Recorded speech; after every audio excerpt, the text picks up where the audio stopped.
A Dog of Flanders. Imagine a flat green land where the horizon stretches out forever. A land of slow-moving canals, long lines of shivering poplar trees, and old windmills turning lazily against a gray northern sky. This is Flanders, Belgium, a century and a half ago. It is a quiet place, but within its mists lies a story loud enough to break your heart and mend it again. It is a tale of a loyalty so fierce it survived poverty, hunger, and even death itself. Chapter 1. 3 Broken Souls. Our story begins in a tiny village near the great port city of Antwerp. In a mud hut that was little more than a hovel lived 2 people who had nothing in the world but each other. There was Johan Das, an old soldier, crippled by 80 years of life and the scars of war. And there was Nello, his grandson, a little boy with a face like a cherub and eyes full of dark, dreamy wonder. They were terribly poor. Their only income came from a small milk cart, delivering tin cans of milk to the city neighbors. But a family is not complete without a soul to guard it. One day, walking along a dusty ditch, Nello and the old man found a heap of misery. It was a dog, a massive, yellow-hided beast of the Patu breed, strong of jaw, arched of neck, with wolf-like ears. He had been beaten, starved, and left for dead by a cruel master who had worked him until he collapsed. Nello and Johan dragged the heavy creature to their hut. They washed his wounds and shared their tiny crusts of bread. Slowly, the dog opened his eyes. They named him Patrasche. From that day on, Patrasche was their guardian. He was a dog of the people. He did not know luxury, only work, but he knew love when he felt it. Once he regained his strength, he refused to let the old man pull the heavy milk cart ever again. Every morning, voluntarily, Patrasche stepped into the harness. He pulled the cart into the city of Antwerp, his tail wagging, his great head held high. He served them not out of duty, but out of a love so immense it filled their little mud hut with a warmth that no fire could match. As the author Ouida wrote, he was very happy, very gentle, a dog of which no one in all the world took account, save these 2. Chapter 2. The Boy Who Dreamed of Rubens. As Nello grew older, 2 things consumed his heart: his love for Patrasche and a burning obsession with art.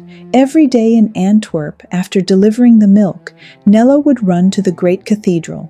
He wasn't there to pray in the ordinary sense. He was there to stare at 2 specific spots covered by heavy curtains of green baize. Under those veils lay the masterpieces of the great painter Peter Paul Rubens, the Elevation of the Cross and the Descent from the Cross. But in those days, the church charged a silver coin to pull back the curtains and see the paintings. A silver coin was a fortune Nello did not have. He would kneel on the cold stones, staring at the veiled shapes and whisper, "If I could only see them, I would be content to die." To Nello, art was a religion. He didn't have canvas or oils. He drew on rough wooden boards with bits of charcoal, capturing the soul of the people and the landscape of Flanders. He had a muse, too, little Alois, the daughter of the wealthiest man in the village, Baas Koges, the miller. Nello and Alois grew up running through the blooming clover fields together, but as they entered adolescence, the world built a wall between them. The miller was a practical man who loved money and status. He saw Nello as a beggar, a dreamer with no future. He forbade his daughter from speaking to the pauper boy. This broke Nello's heart, but it fueled his ambition. There was a drawing contest coming up in the city. The prize was a scholarship to the Academy of Art, a stipend that would mean food, respect, and a future. Nello poured his soul into a drawing of an old woodcutter sitting on a fallen tree. It was a sketch full of raw, honest humanity.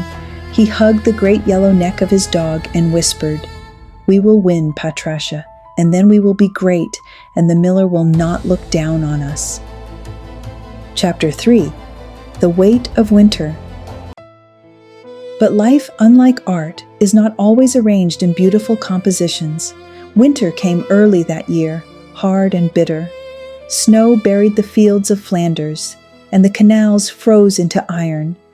Misfortune struck their little hut like a hammer. First, the old grandfather Jahan passed away in his sleep. Nello and Patrasche were left entirely alone in the world. Then, a fire broke out at the miller's property. His old windmill and grain sheds burned. Nello was nowhere near it, but the villagers were suspicious of the outcast boy.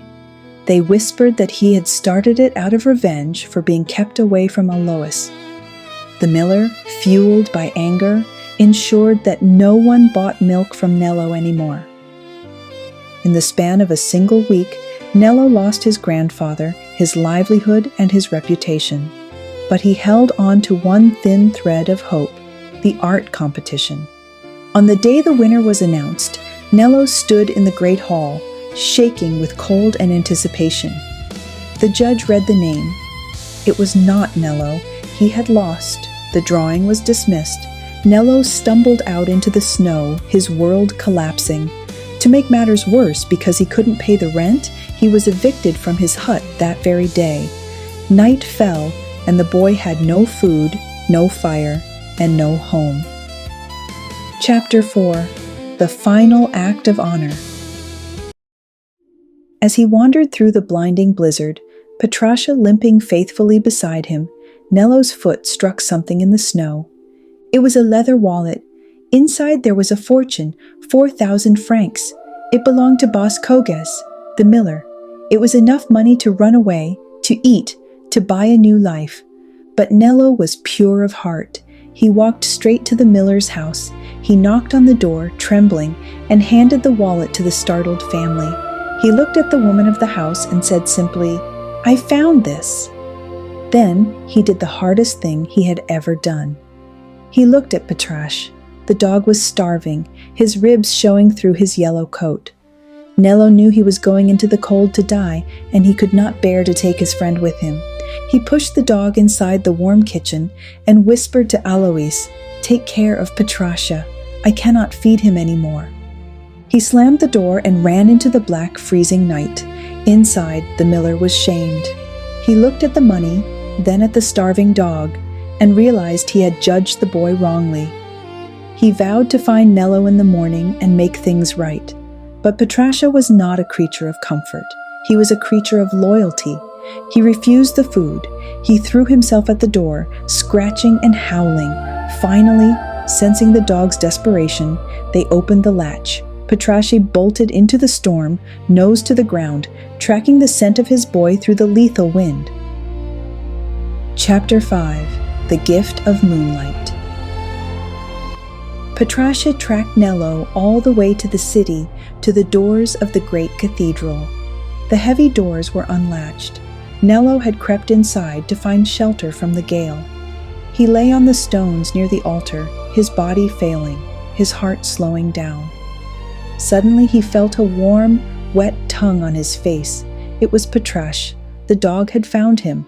Patrasche lay down on top of the boy, trying to transfer his own animal heat to the freezing child. They held each other in the vast darkness, two outcasts against the world. Then a miracle happened. The storm clouds outside parted. The moon, full and brilliant, shone through the high stained glass windows.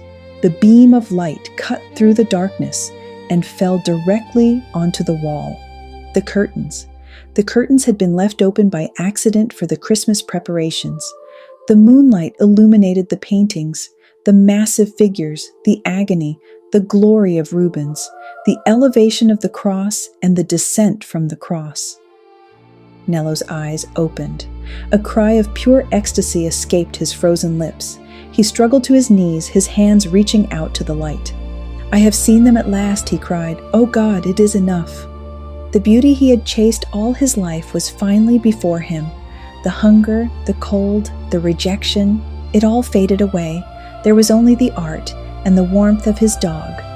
When the townspeople entered the cathedral on Christmas morning, they found them. The boy and the dog were lying beneath the great painting. They were frozen, stone cold, but Nello's arms were tightly around Patrasche's neck, and the dog's great head was resting on the boy's chest. They had died as they had lived, together. The people of the village stood in silence. The miller, who had come to offer help too late, wept. They saw a piece on Nello's face that shamed them. They were buried in the same grave, for the priest said that death had been more kind to them than life, and he would not separate what God had joined in love. In the end, Nello did not conquer the world of men. He did not become a famous painter, but he achieved his dream and he kept his loyalty. And in the gray mists of Flanders, that love remains the truest masterpiece of all.